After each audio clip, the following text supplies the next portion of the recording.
And I'm glad that my colleague has offered this amendment to make sure that we do not get funding for those that are in the Department of Justice, and if they do, they're held to the letter of the law. I yield back to the balance of my time. Gentleman yields back. Gentleman from South Carolina. For what purpose does the gentleman rise? Move to strike last word. Gentleman is recognized for 5 minutes. Thank you. I yield the time to the gentleman from Utah. Gentleman from Utah is recognized. Thank you, Madam Chair. I want to quote President Obama in his first remarks as President of the United States. He said, quote, "Transparency and the rule of law will be the touchstones of this presidency. I will also hold myself as president to a new standard of openness. But the mere fact that you have the legal power to keep something secret does not mean you should always use it. The Freedom of Information Act is perhaps the most powerful instrument we have in making our government honest and transparent and holding it accountable. And I expect members of my administration not simply to live up to the letter, but also the spirit of the law. The government should not keep information confidential merely because public officials might be embarrassed by disclosure, because errors and failures might be revealed, or because of speculative or abstract fears." End quote. This country should be embarrassed by what's happening in Fast and Furious. My challenge to members on both sides of the aisle is to stand up and have the integrity to say that we have a dead U.S. agent. We have a Department of Justice that lied to Congress. Where are the guts in this body to stand up and say, we're not going to put up with that? We're going to demand that these documents be provided to the Congress. We know because the Inspector General within the Department of Justice has said they have 80,000 documents. They've given Congress about 7,000 of those documents. This is the test of principle. This is the test of integrity. And when you can't stand up and take on your own party, that's a lack of guts. This Congress has got to stand up for itself and demand that these documents be released.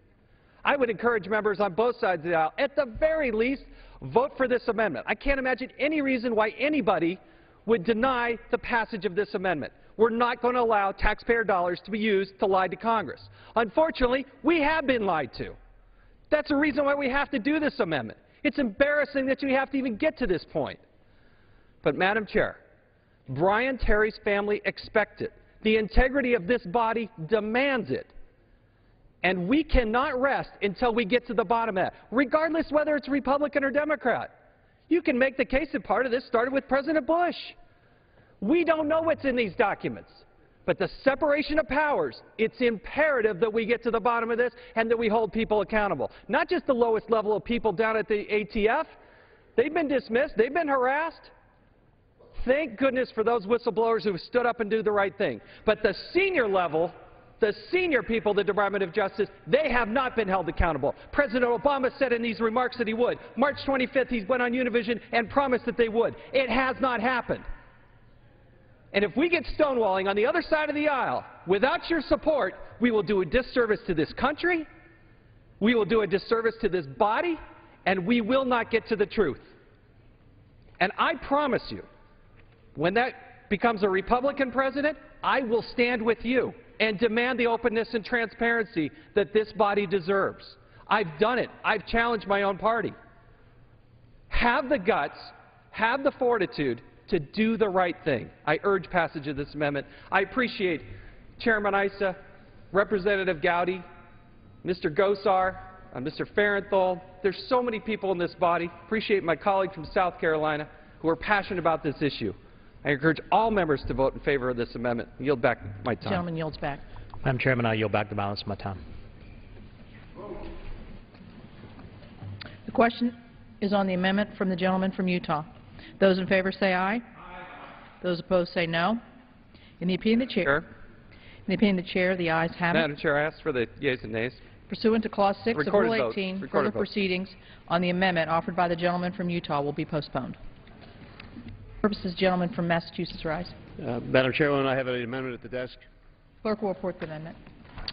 Amendment offered by Mr. Tierney of Massachusetts. At the end of the bill, before the short title, insert the following new section.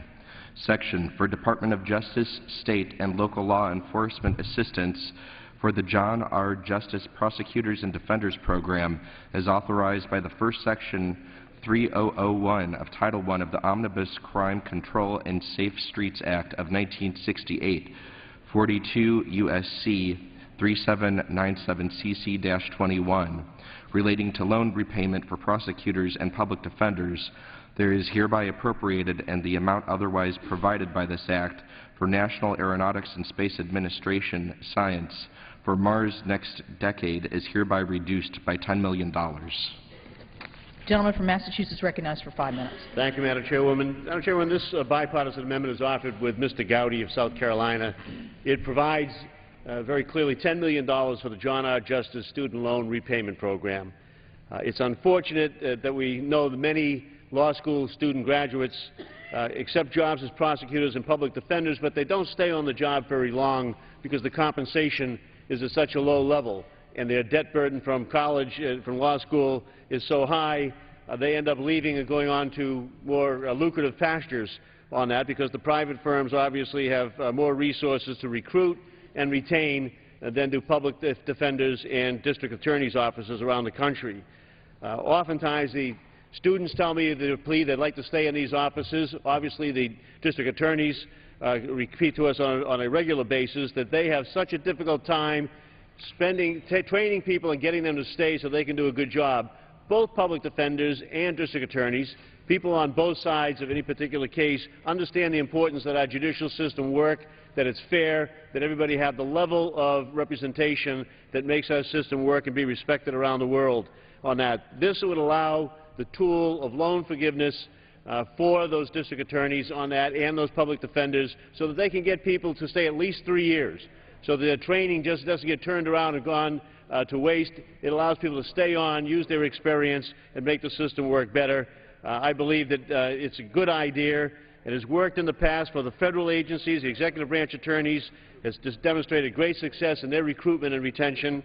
And when this aspect was funded just a couple of years ago, 1,647 prosecutors and 1,226 public defenders across the country received assistance under the program's 2010 allocation, and that in turn is acclaimed by all of the people involved as having made a tremendous difference in their ability to have their offices function at the high level necessary. Now, it's a difficult time.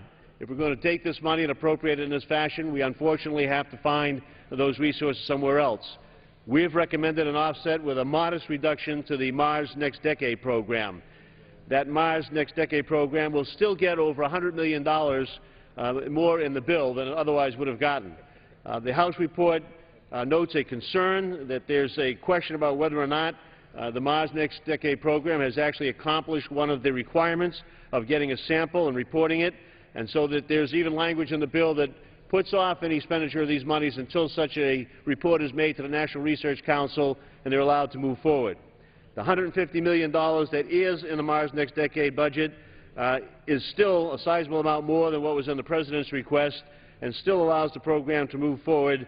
I think it's a trade-off that's fair, and I think Mr. Gowdy agrees with me that as painful as it may be to take from one area, that program will still march on. We'll still have $78 million more than the President requested, but if we don't do anything, the John R. Justice program will have nothing. District attorneys and public defenders, our court systems across the nation, won't have the ability to have well-trained people being recruited and retained and making our system work. So that's the premise here, and Madam Chairwoman, we ask that our colleagues support this amendment, and with that, I reserve the balance of my time. I can't do that. I yield to my... The gentleman yields back. Nice try. For purpose, the gentleman from South Carolina rise. Move to strike the last word. Gentleman is recognized for 5 minutes. Thank you, Madam Chairwoman. My mother was a victim's advocate in a prosecutor's office when I was growing up, and she would come home and lament the fact that defendants could pick any lawyer they wanted to defend them, but the victims of crime were stuck with the district attorney. And her message to me, the lesson she was trying to impress on me, is that crime victims have a right to have a good attorney too. And you fast forward a couple of years, and I went to law school and I became a district attorney, and I tried to hire people to come help me do a good job for crime victims.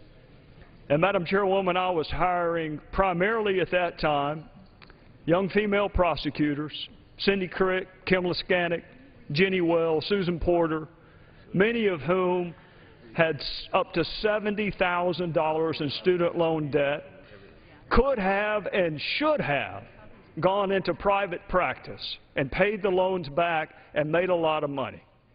But something within them wanted to stand up for rape victims and criminal domestic violence victims and child sex assault victims, so they sacrificed the lure of private practice to come do public service.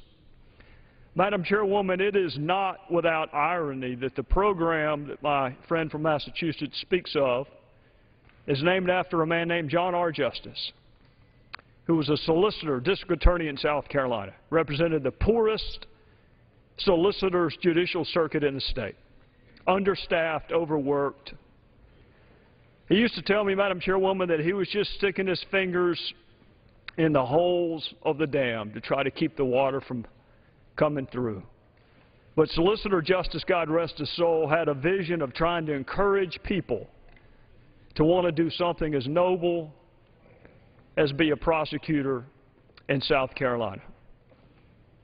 So whereas I usually stand up and I talk about cutting this and cutting that, law and order, prosecution, respect for the rule of law are core functions of government. And as much money as we spend on other programs, surely to goodness we can find a little bit of money to help relieve the student loan obligations of women and men who are prosecuting while they're sitting across the table from criminal defense attorneys who make 5 and 7 and 10 times their salary. Surely we can do that, and surely we can give the victims of crime as good a lawyer as the defendants of crime get. And I would urge my colleagues to give very serious consideration to the John R. Justice Scholarship Program for public defenders and prosecutors. And with that, I would yield back the balance of my time. Gentleman yields back. For purposes, gentleman from Virginia rise. I rise in opposition to the amendment. Gentleman is recognized for 5 minutes. You know, maybe when we go to conference, last year this had $4 million. So in a tight budget year, when the Ryan budget comes and the other budget comes, we're actually increasing this from $4 million to $10 million, which I think would be every other program would just say, well, I don't quite understand. Secondly, the Senate put in $4 million, and where are you? Maybe, you know, I don't know. We can talk as we go, move on. The committee took great pains, and I was looking to see if Mr. Schiff was here or Mr. Culberson was here. This was part of a delicate compromise with regard to the Mars program and the Europa program. The committee took pains to ensure that NASA science funding reflected the planetary science priorities and goals of the National Academy of Science, including the development of sample return mission to Mars. This is the decadal survey, and to take this out of that when it was so difficult, I think would be a mistake. Such mission would represent an unprecedented scientific undertaking, enable the next fundamental advance in Mars science, and ensure that America's undisputed leadership in Mars exploration remains unchanged. This is the imaginary part of the space program. 2 weeks ago, when the shuttle flew over Washington and this building, literally everyone went outside to look at this. Is one of the imaginative and creative things for America continue to be number one in space. So I would tell the gentleman, I would hope we would vote it down, particularly $4 million last year. Senate's at $4 million. The Senate has $781 million more money in allocation than we had, and for us to jump this up when other programs have been severely hit. I don't know how Mr. Fattah would feel. We could try to work as we go to conference and all, but I would hope that we could vote this down, particularly since it takes it from Mars, and I would give the gentleman that we'll, as we move ahead and see that we could do it, but not take it from Mars. With that, I yield back to balance my time. Gentleman yields back. Gentleman from Pennsylvania. I rise to strike the last word. And gentleman's recognized for 5 minutes. I join my colleague, the chairman. I appreciate the offering on the amendment. However, I'm opposed to the offset, and we have a need to have loan forgiveness for public servants, both in terms of law enforcement and prosecutors, but teachers, police officers. You can go through a whole range. In fact, embodied in the Reconciliation Act that carried the the Affordable Health Care Act, we created a loan forgiveness program for public service that will start to take effect in 2014.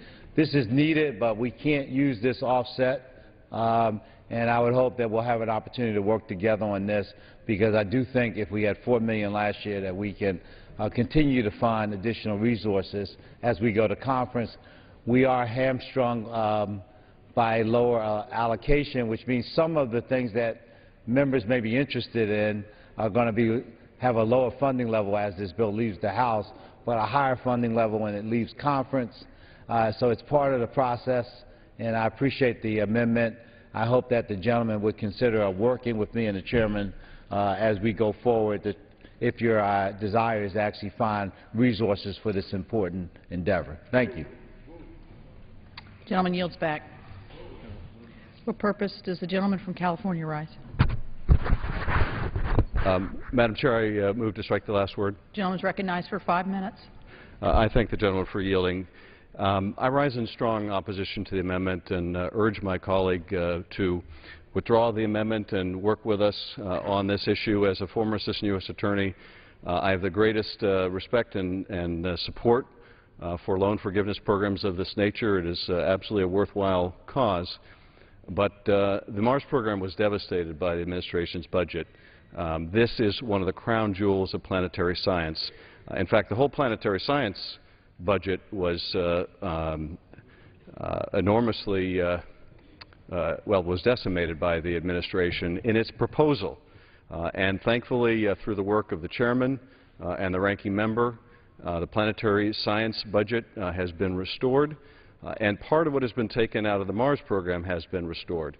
Nonetheless, the Mars program was cut by hundreds of millions, and we have a long way to go to have a healthy Mars program. As we speak, one of the most difficult missions ever undertaken, the Mars Science Lab, is on its way to the Martian surface. This will be path-breaking in terms of its scientific return. This is an area where we are second to none in the world. No one else has the skills to enter the Martian atmosphere, descend, and land on Mars. That is a incredible talent pool that can make that possible. And at a time when we have to go hat in hand to the Russians to get a ride to the space station, but we are still the unquestioned leader in planetary science, with the Mars program leading the way, we do not need to decimate the Mars program further. Thanks to the work of Chairman Wolf and Ranking Member Fattah, we are on the path to restoring this great program so that we can continue on a road that we're on, where we are tantalizingly close now to finding the building blocks of life on another planet. And this is what is at stake. So while I sympathize with the desire of the gentleman from Massachusetts to plus up the program that he supports, and I support it too, the offset would be devastating. Devastating to the brilliant people that work in this area, devastating to all those around the country that love planetary science and that are going to be watching breathlessly on August 5th as Curiosity lands on the Martian surface and sends back new information about one of our neighbors in the solar system. So I urge a no vote on the amendment.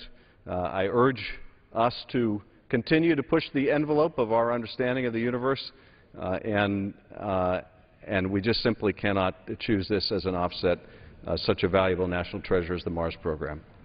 And with that, I yield back. Gentleman yields back. Gentleman from New Jersey. I move to strike the requisite number of words. Gentleman's recognized for 5 minutes. And I yield to my friend from Massachusetts. Gentleman's recognized. Thank you, Madam Chairwoman. I think that it's reprehensible, actually, that the majority has chosen to go with the Ryan budget numbers over the agreement that was reached last August, and I think it's put the chairman and the ranking member and members of that committee in a terrible position. We can see it just by the juxtaposition of two programs here that obviously people think have merit on this aspect. So as much as taking $10 million from the amount of money that otherwise would have gone to the Mars program would leave them $10 million less than they would have had, but $78 million more than otherwise was in there, doing nothing with respect to this motion would leave John R. Justice program with $0 in the House budget. And so I'm thinking that we'll take a vote here. And if we pass, I hope that the committee is able to work with the Senate to bring the Mars program back to where people want it to be. And if it doesn't pass, and I'm hoping from what I've heard here that people think there's merit to our district attorneys and our public defenders of having some money in their account so that they can have good, qualified people moving our justice system forward, and they will take care of that in conference.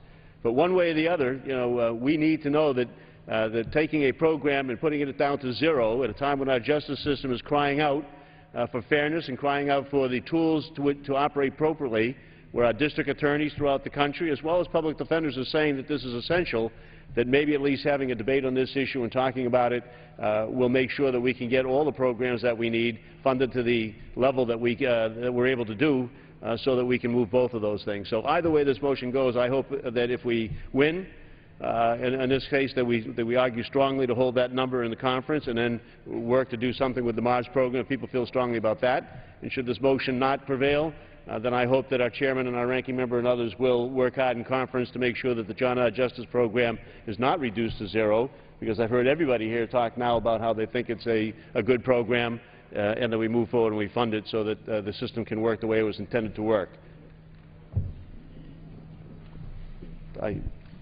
I'll yield to my colleague if he has any further remarks to make. Otherwise, gentleman from New Jersey controls the time. I yield to the gentleman. Gentleman from South Carolina is recognized. Thank you, Madam Chairwoman. I would just say again, really in times of prosperity, we should be having conversations about the size and scope of government, and of course you have to have it in times of austerity. I just view the criminal justice system, law enforcement, prosecutors, as a core function of government, whether it's state government or federal government. And we want to incentivize and encourage good people who are not hamstrung by debilitating student loans to go pursue that, as opposed to just going into the private practice where they can make money. So I've lived it. I've seen what it can do for our office, and I would hope that that my colleagues would give favorable consideration to it. And if not, I take the chairman and the ranking member at their word that that they'll give it a look at the appropriate time. And with that, I would yield back. Gentleman, yield back. The question is on gentleman from New Jersey. You yield back. You yield back. No. Gentleman from New Jersey's time. Oh, I yield back my time. Gentleman yields back his time. The question is on the amendment offered by the gentleman from Massachusetts. Those in favor say aye. Those opposed say no. In the opinion of the chair, the noes have it. The amendment is not agreed to. I request the ayes and nays. Pursuant to Clause 6 of Rule 18, further proceedings on the amendment offered by the gentleman from Massachusetts shall be postponed. What purpose does the gentleman from California rise? I move to strike the last word. The gentleman is recognized for 5 minutes. Madam Chairman, I rise today to engage in a colloquy on NASA's commercial space crew program. The chairman has shown great leadership on space and science issues, and he and I have often worked together on many areas in which we totally agree, and he is a great friend. But this report, the report of this bill, contains some very strong language about NASA's commercial crew program, and I admittedly have some concerns about that language. I believe it makes a flawed comparison between commercial crew program partners and the energy firm of Solyndra. In addition, it requires an immediate down select to a single program partner, which I do not believe is the best path to move forward. That being said, I do understand and agree with many of the chairman's concerns that I know were underlying this language. For example, NASA has not shared a clear, comprehensive management plan for the program, despite repeated requests. Instead, they have made inconsistent and confusing statements about the program's purpose, timeline, design, costs, and procurement methods. And although the committee has defined one possible management approach in response to these concerns, I hope that we will be able to discuss some alternative approaches that both address the management problems within NASA and allow the achievement of the agreed upon goals of the program. With that in mind, I am willing to work with NASA to help come up with a new plan that will do just that and I would be pleased to work with the chairman on these issues in order to go forward. And at this time, I yield to my good friend, the gentleman from Virginia, chairman of the CGS subcommittee. The gentleman from Virginia is recognized. I thank Mr. Rohrabacher for recognizing. I want to thank Mr. Rohrabacher for yielding and for outlining the concerns that a number of people have about this program.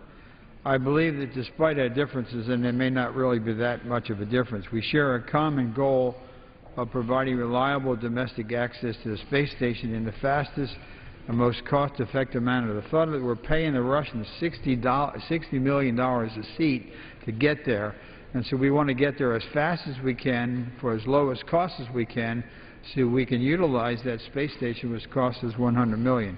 I know the gentleman is a staunch supporter of commercial spaceflight, and if the gentleman believes that he can get NASA to come up with a clearer, more reasonable plan, we want to work with him. We look forward to discussing results as we move forward with the process. And I tell him we will work together, and I yield back to you. Thank you very much, Mr. Chairman. And let me just note that both of us are committed to make sure this country is never dependent on a Chinese rocket system to launch either commercial or government satellites or to reach the space station. Right. Thank you very much, Mr. Chairman.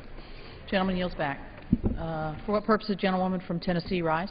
I have an amendment at the desk. Clerk will report the amendment. Amendment offered by Mrs. Blackburn of Tennessee. At the end of the bill, before the short title, insert the following section. None of the funds made available by this Act may be used to defend against any action challenging 1.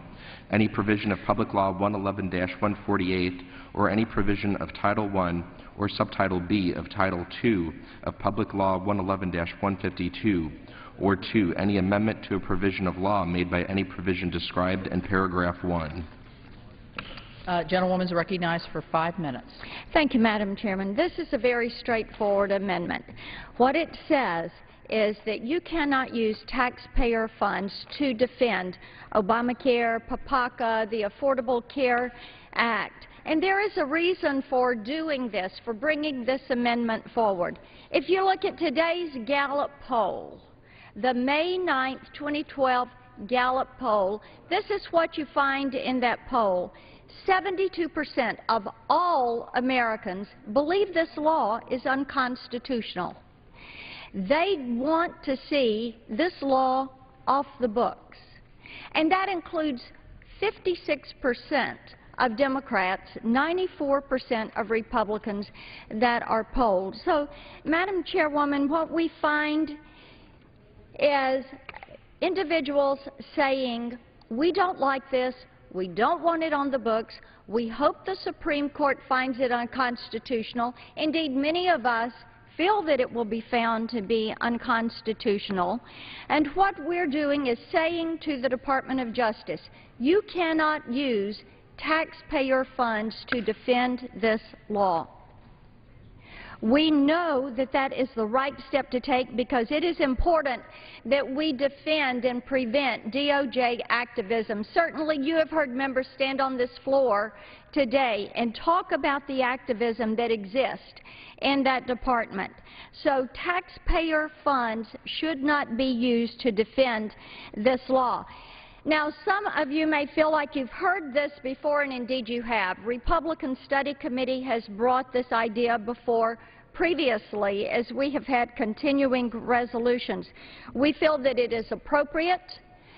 This is not a bill the American people have wanted.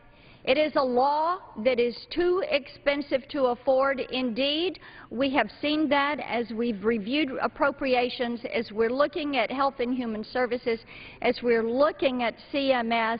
And what we're saying to DOJ is you cannot use taxpayer money to defend this law. We do not want our taxpayer funds to become a legal defense fund for Obamacare. So it is a very simple amendment. It is a total of 8 lines long. I urge individuals to support the Blackburn amendment and to prohibit DOJ from using taxpayer funds. With that, I yield back the balance of my time. Gentlewoman yields back. Gentleman from California. Madam Chair, I rise in opposition to the amendment. Move to strike the last word. The gentleman is recognized for 5 minutes.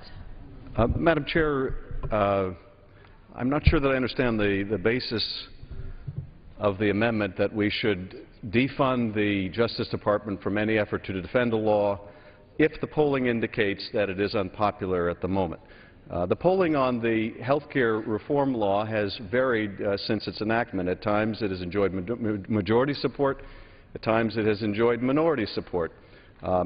Almost entirely throughout the period since its passage, if you ask people whether they support the components of the health care reform law, Americans overwhelmingly say that they do. But nonetheless, is this really the basis that we want to make, whether we can defend the constitutionality of a law? That is, what do the polls say? If so, then perhaps we ought to broaden the gentlewoman's amendment to say that whenever a law is unpopular in the country, we should refuse to allow the Justice Department to support its constitutionality. In fact, many of the laws that we pass here are not always popular. Sometimes they're the right thing to do, and sometimes they're the hard thing to do.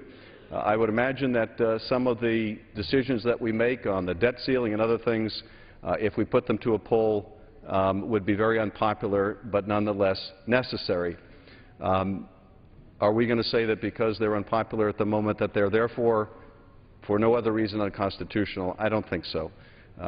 We have a Justice Department that studies the constitutionality of laws to determine, in their best judgment, whether something is consistent with the Constitution, and I don't think we want to be in the business of telling the Justice Department not to defend a law because of what a particular poll might say. And with that, I urge a no vote on the amendment and yield and reserve the balance of our time. Gentleman yields back his time. Gentleman from Iowa. Thank you, Madam Chair. I move to strike the last word. Gentleman is recognized for 5 minutes. Thank you, Madam Chair. And in listening to the presentation by the gentlelady from Tennessee and the rebuttal by the gentleman from California, I'd make the point that it isn't only the Supreme Court that makes a decision on constitutionality. We all take an oath to uphold the Constitution here in this Congress, in the executive branch, and also in the federal court system. And when you go through the process of the constitutional determination, we do allow the Supreme Court, as a public and a people, to make that decision. We do so under Marbury, and it's something over a couple centuries old. But in the final analysis of the balance of powers, in the end, it's the people that decide what's constitutional, not the Supreme Court. And I say that because we have the authority here in this Congress to control funding, as the gentlelady from Tennessee has in our amendment that comes out. And there's a reason for that. We have many debates on constitutionality here in this Congress, on this floor. It's our obligation to do that. It's our constitutional obligation to do so.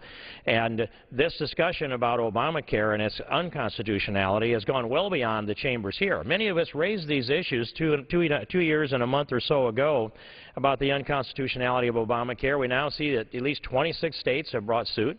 It is before the Supreme Court to be decided. Tens of billions of good money has already been thrown after a bad policy and an unconstitutional policy. And now we're on the cusp of getting a word from the Supreme Court. But whether or not the Supreme Court finds Obamacare unconstitutional, I believe they will, at least under the individual mandate, and I do not think they will sever it. I think they will throw it all out. But in either case, this Congress will continue to weigh in on constitutionality, on viability, on affordability, and on the policy itself. And the things that we do as a majority of this House of Representatives are entirely within the province of the Constitution to cut off all funding if we choose to do that. This Congress could cut off all funding to implement or enforce Obamacare. This amendment just cuts off the funding to enforce Obamacare. There's much of that that's unfolding today. This is a strong message to send, and I'm not suggesting we send it to the court. I want the court to have an independent decision on the language and in Obamacare itself. But this is a message to the American people that this Congress also has a voice. We have a voice on constitutionality. We have a voice on policy. We have a voice on affordability. And it's unaffordable, it's unconstitutional, and it's bad policy. It's an unconstitutional takings of American liberty. And this amendment at least suspends good money going after bad policy. I strongly endorse the gentlelady from Tennessee's amendment, and I yield back the balance of my time. Gentleman yields back the balance of his time. Gentleman from California. Strike the last word. Gentleman's recognized for 5 minutes. I'd like to yield my time to Mr. Gentleman from California is recognized. Mr. Schiff. I thank the gentleman for yielding, and I'll be very brief. I just want to say that I concur with my colleague's points to a point. As my colleague acknowledges, we take an oath to defend the Constitution. The administration, executive branch, also takes an oath to defend the Constitution. Effectively, what this amendment would do is say we are going to defund the Justice Department's ability to undertake and fulfill its oath to defend the Constitution. If the Justice Department disagrees with some members of Congress about what their oath to the Constitution requires, we are going to defund their ability to follow through. I don't think that's really where we want to be, because plainly the Justice Department feels the law is constitutional. They believe it's their obligation to uphold the Constitution, and to say that we're going to defund their ability to follow through on that, I don't think that is a good policy, and on that basis as well, I would urge a no vote. It's not my time to yield. Would you like to yield? Yes, I'd yield. I thank the gentleman for yielding, and I just make a brief point that the executive branch has made a decision not to defend DOMA, which is the law of the land.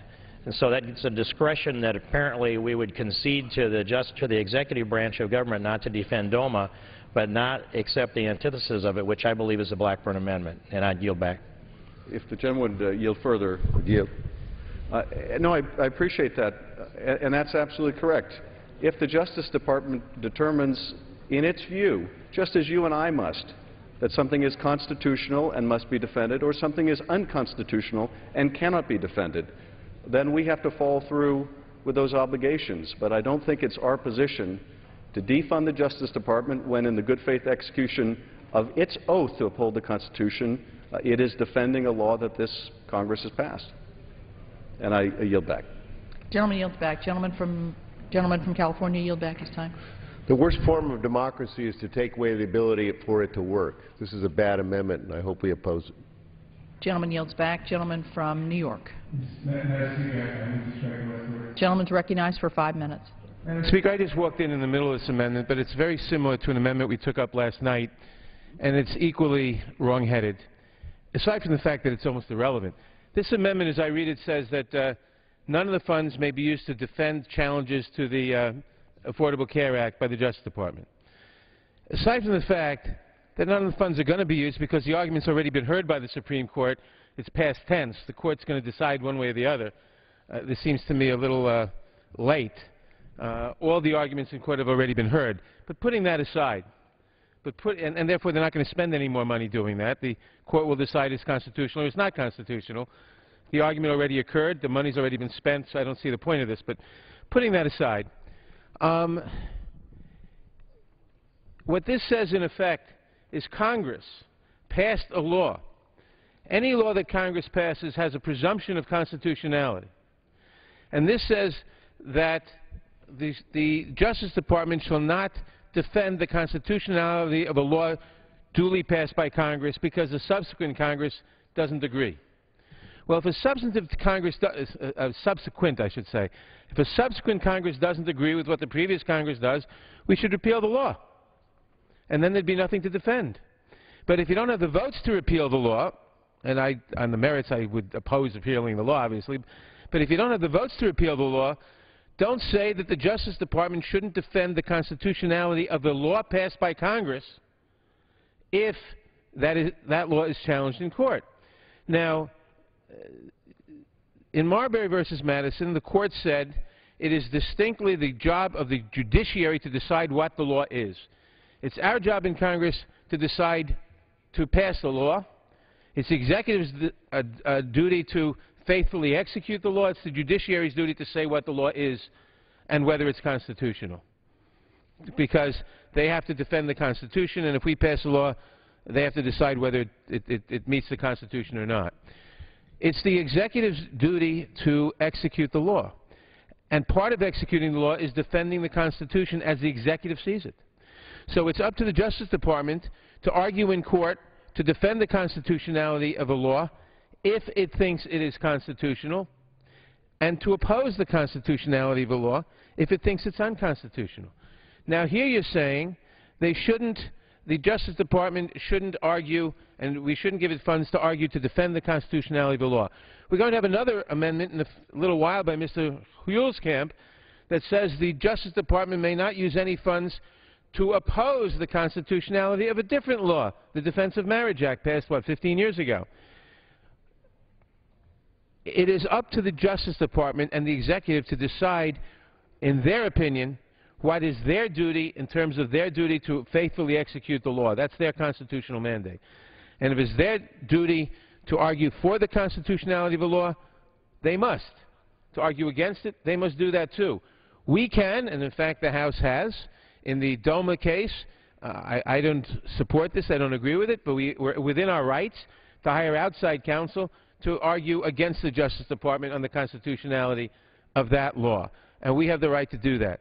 But to use the power of the purse, to attempt to use the power of the purse to deny the executive branch its ability to do its job, which is to defend the Constitution as it sees it, by arguing for or against the constitutionality of a bill in court, is simply wrong. It's a violation of the separation of powers, and it's an abrogation of their responsibility. And it also hurts the function of the court to decide on constitutionality, because the court is owed and needs the opinion of the executive, and for that matter the opinion of Congress if it differs. And so this amendment, regardless of the merits of the bill, which I supported and voted for, which I think is a good bill, regardless of the merits of DOMA, which I oppose and which I think is unconstitutional, but the argument in both cases is the same. We shouldn't be telling, and certainly not using the power of the purse, to say that the Justice Department may not argue for this position because we don't agree with it, or for that position because we don't agree with it. If we don't agree with it, change the law. That's our job. But the Justice Department should argue for its opinion of constitutionality, and the court must decide in the end. That's our system. We shouldn't tamper with it. Thank you. I yield back. Gentleman yields back. Gentleman from Pennsylvania. I rise to strike the last word. Gentleman is recognized for 5 minutes. I just wanted to enlighten the House on one small matter. We've had a number of votes on repealing the Affordable Care Act and the like. There's no possibility that the President's going to sign this bill if this amendment was in there. And, you know, so we're spending a lot of time, but the election will come in November. There'll be an opportunity for the country to sort some of these issues out. But as for this appropriations bill, what we're trying to do is fund needed law enforcement activities in relationship to the Justice Department, which principal duty is to protect our country since post 9/11 in terms of terrorism. I was out at the Terrorist Screening Center. I've met with the FBI director and other officials from the department. It's important that we pass this appropriations bill on time, and that and I thank the House leadership for scheduling it. This amendment is not going to be a part of this law, no matter the result of the vote here today. I yield back the balance of my time. Gentleman yields back the balance of his time. Gentlewoman from California. Thank you, Madam Chair. I have an amendment at the desk. We have another amendment pending, right? We have the gentlelady from Tennessee's amendment is pending right now. Okay. Thank you. The question is on the amendment offered by the gentlewoman from Tennessee. Those in favor say aye. Those opposed say no. In the opinion of the chair, the ayes have it. The amendment is agreed to. Madam Chairman, ask for a recorded vote. Pursuant to Clause 6 of Rule 18, further proceedings on the amendment offered by the gentlewoman from Tennessee will be postponed. For purposes, gentlewoman from California rise. Thank you again, Madam Chair. I have an amendment at the desk. The clerk would the gentlewoman please send your amendment to the desk?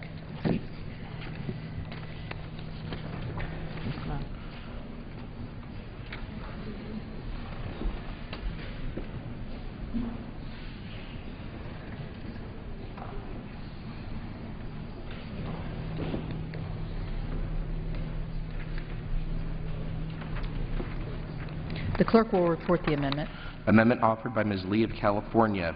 At the end of the bill, before the short title, insert the following section.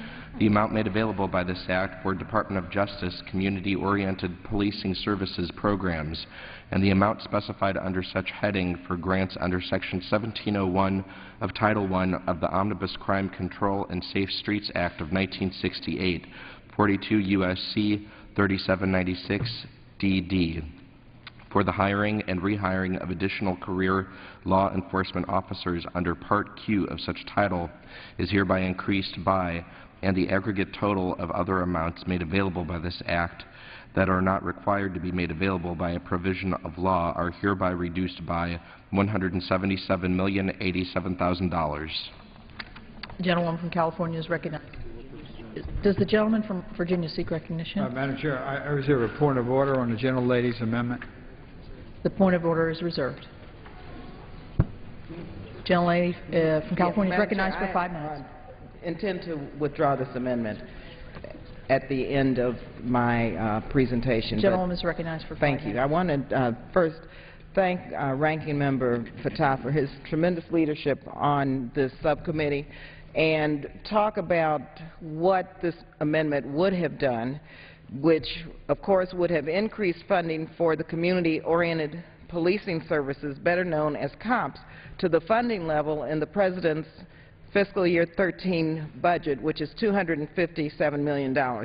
But I want to thank Congressman Fattah for his leadership, because we have talked, and hopefully as this bill moves forward, we can look at what we can do in conference to get closer to this level. Unfortunately, the COPS hiring program was funded at only $40 million in the FY13 appropriations bill, which is $217 million, 76% actually below the President's request. So while we were able to restore some of that critically needed funding with the amendment that was passed last night, it is totally, mind you, totally insufficient. It's insufficient because of the fact that the highly successful COPS hiring program is vital to increasing the number of community police officers on our streets. Not only will we have fewer officers protecting our citizens now, but these cuts will result in officers with less training who are less prepared to address the violent crimes threatening our community.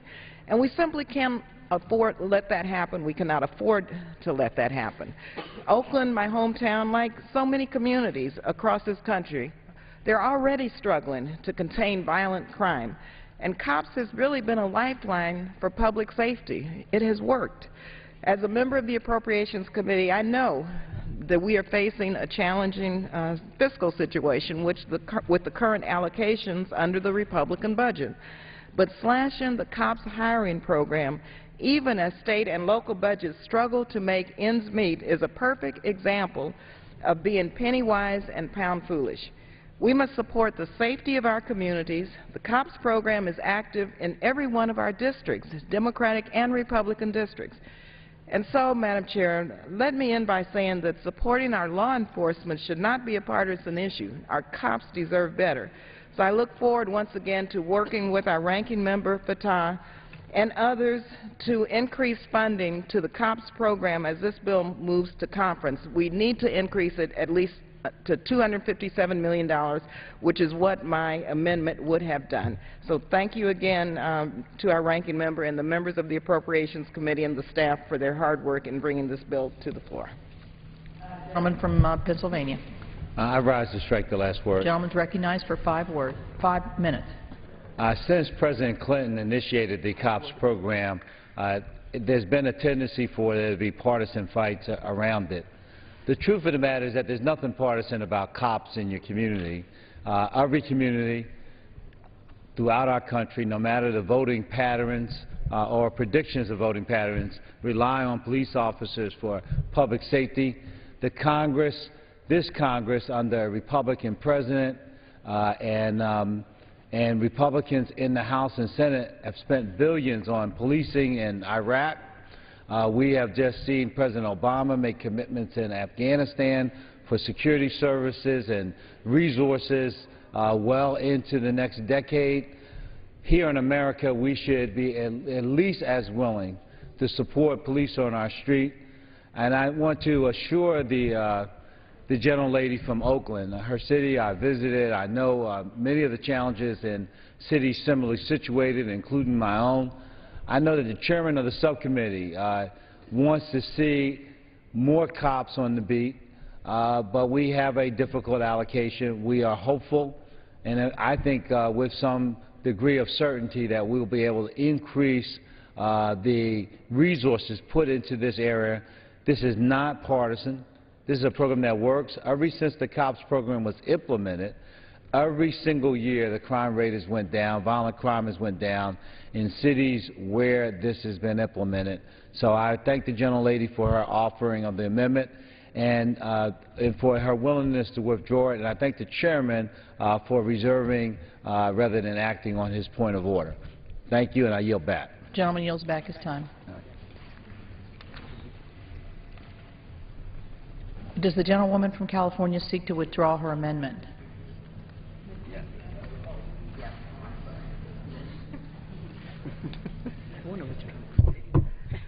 Yes, Madam Chair. Yes, I intend to withdraw. Is there an objection? With no objection, so ordered. Thank you. The amendment is withdrawn. For what purpose does the delegate from Guam rise? Thank you. I rise to strike the last word. Gentlewoman is recognized for 5 minutes. Thank you, Madam Chairman. Coral reefs are some of the most important ecosystems in the United States, providing environmental and economic benefits to our communities. Coral reefs provide almost $2 billion in local income and over 70,000 jobs for neighboring communities. Coral reefs provide ecosystem services valued at over $8 billion. These vital natural resources, however, are facing a multitude of threats, the impacts of which are little understood. NOAA works in partnership with external partners across the United States to provide the opportunity for scientists from academic institutions to work in collaboration with NOAA and other partners to address a wide variety of threats. Now, these partnerships allow for better understanding of local impacts, leading to local management decisions that account for unique socioeconomic and cultural priorities. I do appreciate the committee's support for $24 million in funding for coral reef programs in NOAA, and I ask that you work with the Senate to maintain funding for NOAA's important coral reef programs, including coral research. I yield to the gentleman from Virginia as much time as the gentleman may consume for the purpose of continuing this colloquy. Gentleman from Virginia is recognized. I thank the gentlelady from Guam for raising this important matter. We will work with the Senate to ensure that funding for these important programs, including coral research activities, is sufficiently maintained. I thank the gentleman, and reclaiming my time again, I thank the gentleman for deciding that he will work with the Senate to ensure that funding for these important programs will be sufficiently maintained. And I yield back the balance of my time. The gentlewoman yields back the balance of her time. Who seeks recognition? What purpose does the gentleman from South Carolina? Madam Chairman, I've got an amendment at the desk. The clerk will. The gentleman has 2 amendments. Could you specify? NLRB amendment. Yes. Excuse me. Which amendment are? Number 301. 301. Clerk will designate the amendment. Amendment number 38, printed in the congressional record, offered by Mr. Duncan of South Carolina. Gentleman from South Carolina is recognized for 5 minutes. Thank you, Madam Chairman. You know, the right to a secret ballot should be sacred in America, and I stand in unison with my colleagues from South Dakota, Utah, and Arizona in defunding the NLR's ability to sue states over the right to a secret ballot. For decades, we have seen a sharp decline in private sector labor unions, while government employee labor unions have used the political process to expand.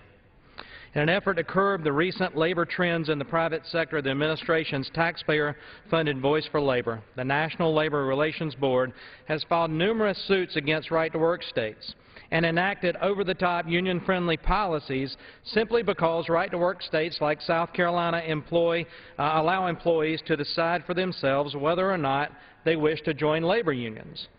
The NLRB's latest attempt to boost labor unions involves suing 2 states, Arizona and South Dakota, and intimidating several other states because of state laws protecting the secret ballot process in labor union elections. You know, just recently, 80% of South Carolinians voted overwhelmingly, 80%, to enact secret ballot protections in union certification elections.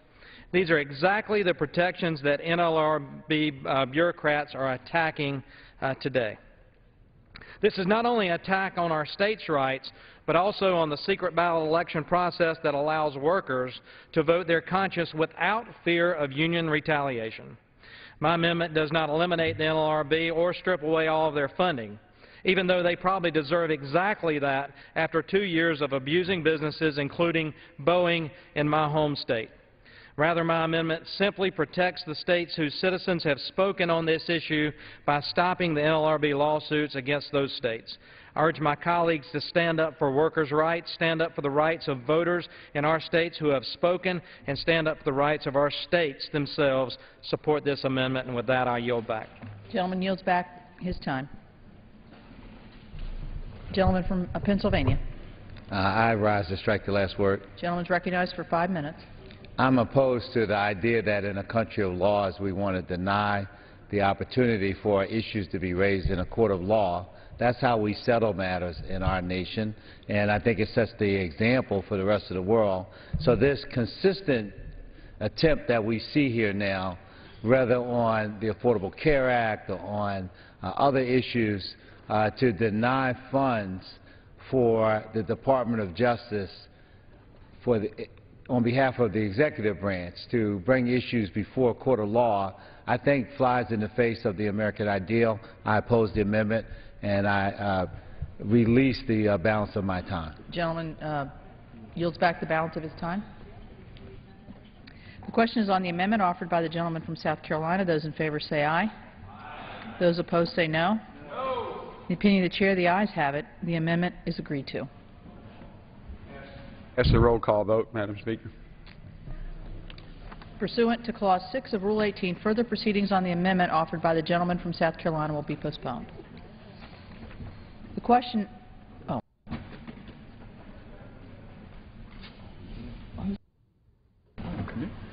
For what purpose does the gentleman from Arizona rise? I have an amendment to the desk. We'll report the amendment. Amendment offered by Mr. Quayle of Arizona. At the end of the bill, before the short title, insert the following. Section 542, none of the funds made available by this Act may be used to implement, administer, or enforce the Equal Employment Opportunity Commission Enforcement Guidance Number 915.002 concerning consideration of arrest and conviction records and employment decisions. Gentleman from Arizona is recognized for 5 minutes. Thank you, Madam Chair.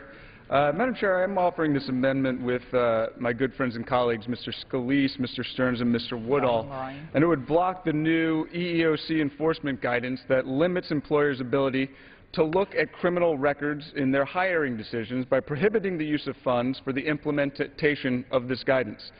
Now, Madam Chair, it seems like every day, whether it be an agency or a commission, they come out with some new rule or guidance that really puts burdens on our small businesses and companies that are actually trying to expand and hire new workers.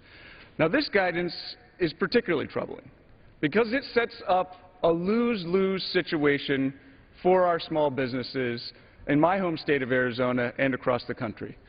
You see, these businesses are going to have two choices. One, they can either not actually go through with a criminal background check, which would open them up for a claim of negligent hiring if a worker actually goes and commits a crime on the premises, or they're going to open themselves up to litigation from the federal government, from the EEOC or the DOJ, because they believe that their objective use of the criminal background check is going to actually have a disparate impact.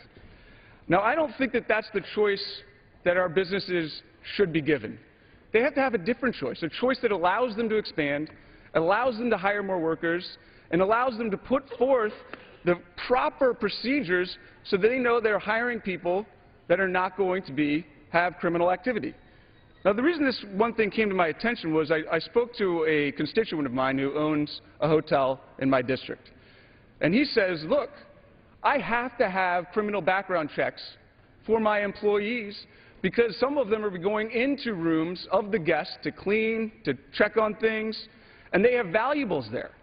Now, if I don't do a criminal background check, and they actually go in and steal something, and they did have a burglary rap against them or a robbery rap, these are the things that they would actually get sued for negligent hiring. So this amendment makes sure that no funds will be used to implement this new guidance. And it is especially important to do because the EEOC has recently been very, very litigious. And there have been 2 recent federal court cases that actually smacked down some of the EEOC's claims for a frivolous lawsuit and gave back millions of dollars to these companies who were charged by the EEOC. So this is why this amendment is important. This is actually going to get rid of some of the burdens and some of the uncertainties that are placed upon our businesses, and I think this is the time to do it. We don't need to put any more burdens on companies that want to expand and hire, because if you're going to put this into place and enforce it, you're actually going to just lead to people not hiring because you're going to set them up for failure. So I urge my colleagues to support this amendment, and I yield back the balance of my time. The gentleman yields back. What purpose did the gentleman from Pennsylvania rise? I rise to strike the last word. Remind